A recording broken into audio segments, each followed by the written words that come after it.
लोग देख रहे हैं पीटी 365 विज़न की पॉलिटी। तो इसमें आपको पूरे साल के करंट अफेयर्स मिल जाएंगे प्रीलिम्स के लिए। तो हम लोग ने कुछ टॉपिक्स देख लिए हैं। अब यहाँ तक हमने देख लिया था, अब आगे देखेंगे प्रिवेंटिव डिटेंशन। देखिए, इसमें बस आप एक चीज़ करिए, बहुत शॉर्ट नोट माइक्रो नोट्स बना लीजिए। जो जो इम्पोर्टेंट मैं बताऊँगी उनको की जो रिवाइज कराऊंगी वो सिर्फ नोट कर लीजिए और उनको लगातार रिवीजन करिए।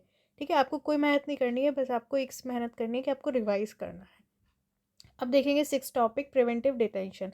हाल ही में सुप्रीम कोर्ट ने निर्णय देते हुए कहा कि प्रिवेंटिव डिटेंशन निवारक निरोध का केवल असाधारण परिस्थितियों में ही उपयोग किया जाना चाहिए। देखिए, जो प्रिवेंटिव डिटेंशन है, निवारक निरोध, तो उसके लिए सुप्रीम कोर्ट ने कहा कि इसका यूज़ जब बहुत असाधारण परिस्थितियां हो तभी करें इसका यूज़। ठीक है, नॉर्मल जो परिस्थितियां हैं उनमें इसका यूज़ नहीं नहीं करना चाहिए। अन्य संबंधित देखिए, सुप्रीम कोर्ट ने एक आदेश में कहा है कि प्रिवेंटिव डिटेंशन राज्य को प्राप्त एक असाधारण शक्ति है। यह व्यक्ति की व्यक्तिगत स्वतंत्रता को प्रभावित करती है, इस कारण इसका संयमित तरीके से ही प्रयोग किया जाना चाहिए। देखिए, तो कोर्ट ने आदेश में क्या कहा कि ये मतलब क्या है, राज को प्राप्त एक शक्ति है, असाधारण शक्ति, मतलब राज को है। ठीक है, राज के पास है। तो इससे क्या होता है, यह व्यक्ति की व्यक्तिगत स्वतंत्रता को प्रभावित करती है। मतलब कि आपको देखिए, अगर प्रिवेंटिव डिटेंशन का मतलब ये हो गया, अगर सरकार को ऐसा लग रहा है कि कोई व्यक्ति कोई अपराध करने जा रहा है या कुछ, तो उसको मतलब पहले ही गिरफ्तार करा जा सकता है उस बेस पे। ठीक है, तो ये क्या होता है, ये व्यक्ति की स्वतंत्रता प्रभावित करती है, व्यक्तिगत स्वतंत्रता। इस कारण इसका यूज़ संयमित तरीके से होना चाहिए। ठीक है, हमें फंडामेंटल राइट है, सबको स्वतंत्रता है। तो ज़बरदस्ती मतलब फालतू में इसका यूज़ नहीं होना चाहिए, संयमित तरीके से सही यूज़ होना चाहिए।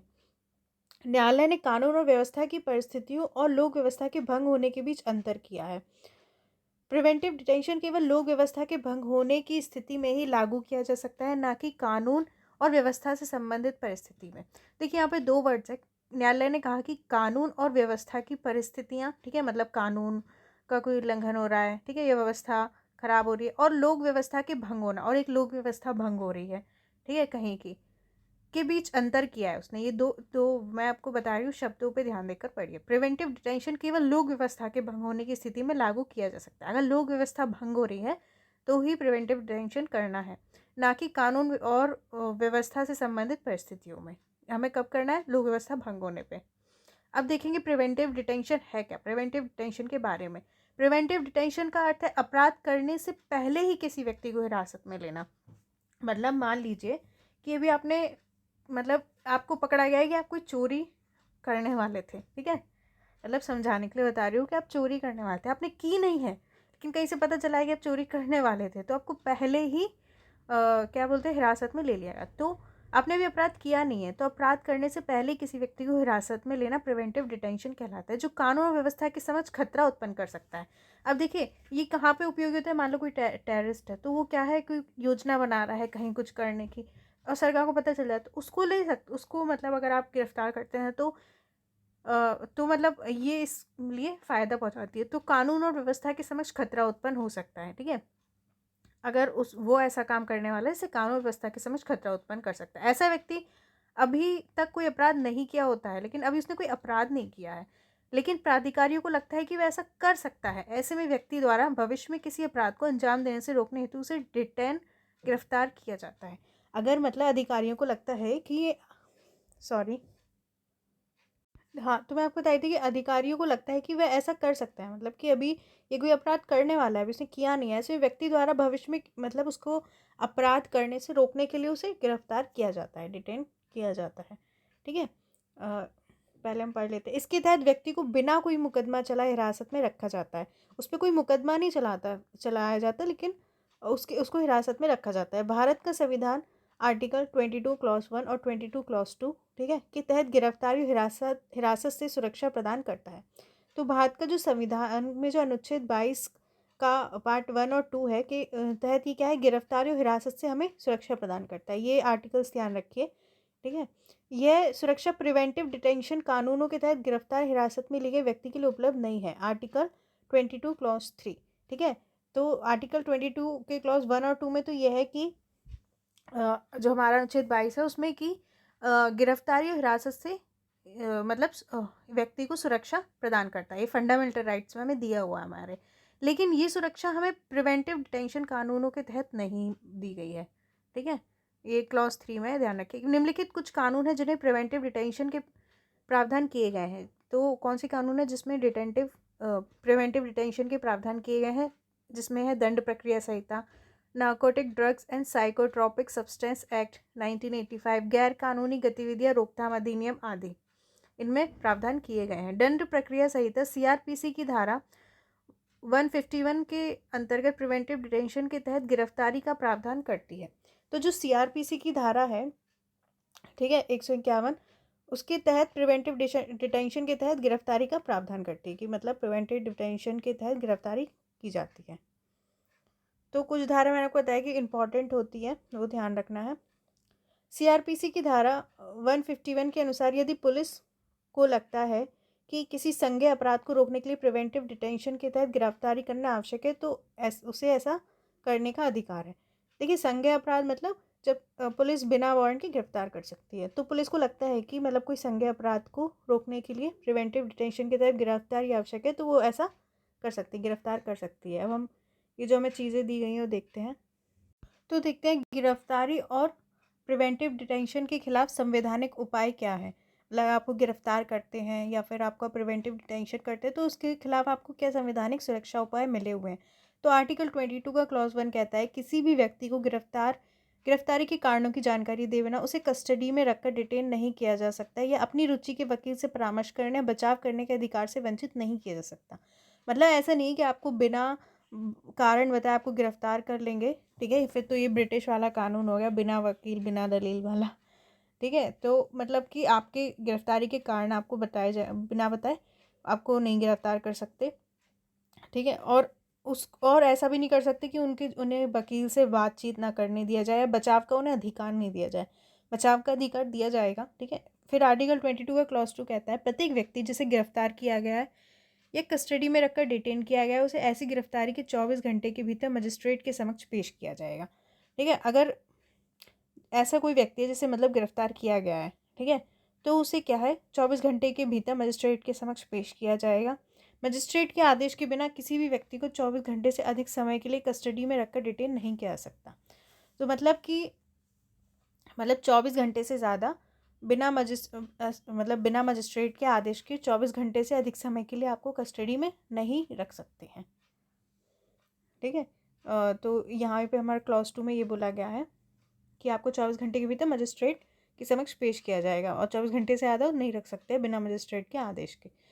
फिर आर्टिकल 22 का क्लॉज 3 कहता है उपयुक्त 2 खंड उस व्यक्ति पर लागू नहीं होंगे जो उस समय भारत के किसी शत्रु देश का नागरिक है या किसी प्रिवेंटिव डिटेंशन कानून के तहत गिरफ्तार या डिटेन किया गया है।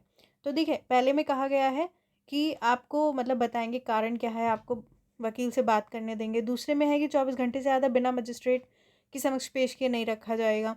फिर थर्ड में है लेकिन ये उन पर लागू नहीं होंगे जो उस समय भारत के किसी शत्रु देश का नागरिक है। मान लीजिए पाकिस्तान का नागरिक है, तो उनको नहीं होगा ये अधिकार। या फिर क्या है, अगर प्रिवेंटिव डिटेंशन के तहत किसी को गिरफ्तार किया गया है। फिर आर्टिकल 24 का क्लॉज 4 कहता है किसी भी व्यक्ति को 3 महीने से अधिक की अवधि के लिए डिटेन नहीं किया जा सकता। हालांकि सलाहकार बोर्ड यह पुष्टि कर दी कि इस तरह की डिटेंशन के लिए पर्याप्त कारण मौजूद है, तो किसी व्यक्ति को 3 महीने से अधिक के लिए भी डिटेन किया जा सकता है। आर्टिकल जो हमारा है 22 क्लॉज 7 का बी में अनुच्छेद 22 क्लॉज 4 का वाद दिया गया है। तो देखिए, मतलब कि अगर मान लीजिए प्रिवेंटिव डिटेंशन के तहत किसी को गिरफ्तार किया गया है, तो 3 महीने की अवधि से ज़्यादा उसको गिरफ्तार नहीं रख सकते हैं, जब तक क्या है सलाहकार बोर्ड, अगर एक सलाहकार बोर्ड यह पुष्टि कर दे कि इस तरह की डिटेंशन के लिए पर्याप्त कारण मौजूद है। अगर सलाहकार बोर्ड इसकी पुष्टि कर देता है तो उससे ज़्यादा समय के लिए रख सकते हैं। तो किसी व्यक्ति को 3 महीने से अधिक के लिए डिटेन किया गया है। ठीक है, अब क्या आर्टिकल 22 का क्लॉज 7 का भी किसी भी व्यक्ति को सलाहकार बोर्ड की राय के बिना 3 महीने से अधिक समय के लिए डिटेन किया जा सकता है यदि संसद कानून द्वारा यह प्रावधान करती है कि ऐसे डिटेंशन की अधिकतम अवधि कितनी होगी या परिस्थितियां, व्यक्तियों के वर्ग और ऐसे मामले जिन पर ऐसा कानून लागू हो सकता है। या फिर देखिए, दूसरा बात की गई है कि या तो सलाहकार बोर्ड की आपको वो चाहिए, ठीक है, पुष्टि, या फिर क्या है कि 3 महीने से ज़्यादा जब रख सकते हैं जब क्या है कि संसद कानून के द्वारा प्रावधान करती है, ये बताती है कि ऐसे डिटेंशन की अधिकतम अवधि क्या होगी, ये बताती है, और ऐसी परिस्थितियां, व्यक्तियों के वर्ग, ऐसे मामले जिन पर ऐसा कानून लागू हो सकता है, ये बताती है। तो ये हमें दिया गया है। अब निवारक प्रिवेंटिव डिटेंशन, निवारक निरोध के लिए आधार, राज्य की सुरक्षा, ठीक है, राज्य की सुरक्षा में किसी को ऐसे गिरफ्तार किया जा सकता है। विदेशी मामले या भारत की सुरक्षा का मामला है। लोक व्यवस्था बनाए रखने के लिए ऐसा किया जा सकता है। आपूर्ति और आवश्यक सेवाओं को बहाल रखने के लिए और रक्षा संबंधी मामलों में। तो इन कारण 4 कारणों में आप देख सकते हैं प्रिवेंटिव डिटेंशन कर सकते हैं। तो कोर्ट की क्या मुख्य निर्णय रहे? ए के गोपालन बनाम मद्रास राज्य 1950 न्यायालय ने अनुच्छेद जो हमारा 22 का है क्लॉज 5 के स्पष्ट प्रावधानों के कारण प्रिवेंटिव डिटेंशन अधिनियम को स्वीकृति दी थी, ठीक है। तो क्या है कि इस मामले में जो हमारा कोर्ट है, ठीक है, उनने क्या किया था, जो इस अनुच्छेद में जो स्पष्ट प्रावधान है उसके कारण क्या है, प्रिवेंटिव डिटेंशन अधिनियम को स्वीकृति दी थी। शिब्बन लाल बनाम उत्तर प्रदेश राज्यवाद, सुप्रीम कोर्ट ने कहा कि अदालत डिटेन करने की वास्तविकता है, डिटेन करने के लिए कोर्ट में पेश तथ्यों की जांच करने में सक्षम नहीं है। तो इस वाद में कहा गया था, तो जो अदालत है वो डिटेन करने की वास्तविकता, क्या वास्तविकता है, ये डिटेन करने के लिए कोर्ट में पेश तथ्यों की जांच करने में सक्षम नहीं है। शंभुनाथ शंकर बनाम पश्चिम बंगाल राज्यवाद में कहा था, हालांकि प्रिवेंटिव डिटेंशन की अवधारणा अपने आप में कठोर है और संविधान में गारंटीकृत मौलिक अधिकारों का उल्लंघन करती है, लेकिन कभी कभी देश की सुरक्षा को बनाए रखने के लिए राज्य द्वारा इस तरह के अत्यधिक कठोर कदम उठाए जाने की आवश्यकता होती है। मतलब ये हमारे मौलिक अधिकार का उल्लंघन तो कर रहा है, लेकिन कभी कभी ज़रूरी हो जाता है, जैसे मैंने आपको टेररिस्ट के मामले में बताया। अब इससे जुड़े कानून देखेंगे, प्रिवेंटिव डिटेंशन से जुड़े कानून। निवारक निरोध अधिनियम 1950 है, ये इस तरह का पहला कानून था। ये राज्य विरोधी तत्वों तथा राष्ट्र की सुरक्षा और रक्षा के विरुद्ध शत्रुतापूर्ण कार्यों को करने से रोकने के लिए लागू किया गया था, ठीक है, इस तरह का पहला कानून था। और जो भी राष्ट्र विरोधी तत्व हैं, तो ये राष्ट्र की सुरक्षा के लिए जो भी शत्रुतापूर्ण कार्य उनको रोकने के लिए किया गया था। आंतरिक सुरक्षा अधिनियम जो है मीसा 1971 से 77, ये आपातकाल के दौरान सरकार को चुनौती देने वाले राजनीतिक विद्रोहियों, ट्रेड यूनियनों और नागरिक समाज समूह के खिलाफ उपयोग किया गया कुख्यात कानून था। तो इमरजेंसी जब थी तो उस समय पे जो भी मतलब, लेकिन इसका गलत यूज़ हुआ था, जो भी राजनीतिक विरोधी हैं, ठीक है, ट्रेड यूनियन, इन सबको गिरफ्तार करने के लिए इसका यूज़ किया गया था। 1978 में 44 जो संविधान संशोधन अधिनियम था द्वारा मीसा कानून को रद्द कर दिया गया था, ठीक है। विदेशी मुद्रा संरक्षण और तस्करी निवारण अधिनियम 1974, इसमें विदेशी मुद्रा के संरक्षण और उसमें वृद्धि करने और तस्करी को रोकने के लिए प्रिवेंटिव डिटेंशन का प्रावधान किया गया था, ठीक है। अगर विदेशी मुद्रा का ऐसे तस्करी की जाती है तो फिर प्रिवेंटिव डिटेंशन के तहत गिरफ्तार कर सकते हैं। आतंकवादी और विध्वंसकारी गतिविधियां रोकथाम अधिनियम टाडा जो था 1985 का, इसे निवारक निरोध की प्रणाली के तहत बनाया गया शक्तिशाली और प्रतिबंधात्मक कानून माना जाता है। फिर आतंकवाद निवारण अधिनियम पोर्टा 2002, ये टाडा के समान उद्देश्यों के लिए बनाया गया कानून है, ठीक है। तो आपको जो बातें ध्यान रखी हैं कि सुप्रीम कोर्ट ने कहा कि इसका यूज़ असाधारण परिस्थितियों में ही किया जाना चाहिए, ठीक है। दूसरी बात है कि इसका यूज़ लोक व्यवस्था के भंग होने की स्थिति में ही किया जाना चाहिए। फिर कुछ आर्टिकल्स है जो आपको याद रखने हैं, जैसे 20 मतलब ये जो आर्टिकल 22 है, इसके सारे क्लॉज, ठीक है, और 3 में दिया गया है हमें स्पेशली प्रिवेंटिव डिटेंशन के बारे में। तो आपको ये सारे जो आर्टिकल्स हैं उनको अच्छे से याद रखना है। ये आधार जिन पे प्रिवेंटिव डिटेंशन किया जाता है, राज्य की सुरक्षा, विदेश मामले, भारत की सुरक्षा, लोक व्यवस्था बनाए रखने के लिए, ठीक है, और रक्षा संबंधी मामले, इन सब में प्रिवेंटिव डिटेंशन का मतलब आपको बता दिया है मैंने बहुत अच्छे से। आप आर्टिकल याद रखिए 22(1)(2)(3), ठीक है, और CRPC की धारा याद रखिए 151, जिसके तहत क्या है, गिरफ्तार किया जा सकता है। कभी कभी धाराएं भी पूछने लगे। अब गैर कानूनी गतिविधियां रोकथाम अधिनियम 1967 क्या है, देखिए ये इसी का ही सब आर्टिकल है। Unlawful activity prevention act UAPA जो हमारा है, ठीक है, 1967 का, उसको देखते हैं। केंद्र सरकार ने popular front of India PFI को UAPA 1967 के तहत एक गैर कानूनी संगठन घोषित किया है। तो जो केंद्र सरकार है उसने जो पॉपुलर फ्रंट ऑफ इंडिया है PFI, उसको जो अनलॉफुल एक्टिविटी प्रिवेंशन एक्ट है उसके तहत गैर कानूनी संगठन घोषित किया है। UAPA के बारे में देखेंगे, ठीक है। जो हमारा है अनलॉफुल एक्टिविटी प्रिवेंशन एक्ट 1967 को व्यक्तियों और संगठनों की कुछ गैर कानूनी गतिविधियों के प्रभावी रोकथाम हेतु अधिनियमित किया गया था। इसको बनाया गया था 1967 में, क्यों, जैसे कोई व्यक्ति है, संगठन है, वो कुछ गैर कानूनी गतिविधि करता है तो उसको रोकने के लिए। साथ ही अधिनियम आतंकवादी गतिविधियों उनसे जुड़े मामलों से निपटने से भी संबंधित है, तो आतंकवादी गतिविधियां रोकने से भी रिलेटेड है। यह अधिनियम व्यक्तियों संगठनों द्वारा की गई ऐसी किसी कार्रवाई को जो भारत के राज्य के किसी भाग पर अधिकार या नियंत्रण स्थापित करती हो या भारत की संप्रभुता को खंडित या भारत की अखंडता को बाधित करती हो, उसे गैर कानूनी गतिविधि के रूप में परिभाषित करता है। व्हाट इज गैर कानूनी गतिविधि? ठीक है, जैसे कि मान लीजिए भारत के राज्य में किसी भाग पर अधिकार या नियंत्रण, मतलब कोई संगठन है या कुछ है व्यक्ति, वो भारत के किसी क्षेत्र पर अधिकार या नियंत्रण स्थापित कर रहे हो या भारत की संप्रभुता को खंडित कर रहे हो, उसकी अखंडता को बाधित कर रहे हो, तो उसे गैर कानूनी गतिविधि माना जाएगा।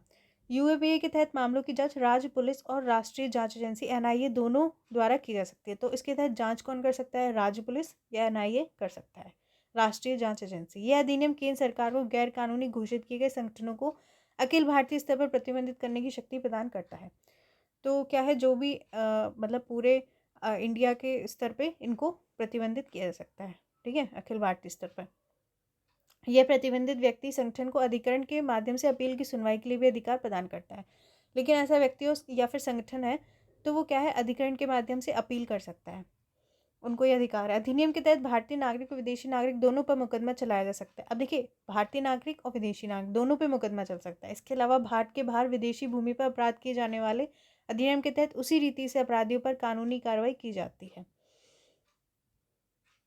ठीक है, अधिनियम के दायरे को बढ़ाने के लिए इसमें 2004, 2008, 2012, 2019 में इसमें संशोधन किए गए। अब देखिए, यूएपीए 2019 संशोधन अधिनियम का विवरण देखेंगे। लास्ट संशोधन हुआ था आतंकवादी घोषित करने की शक्ति।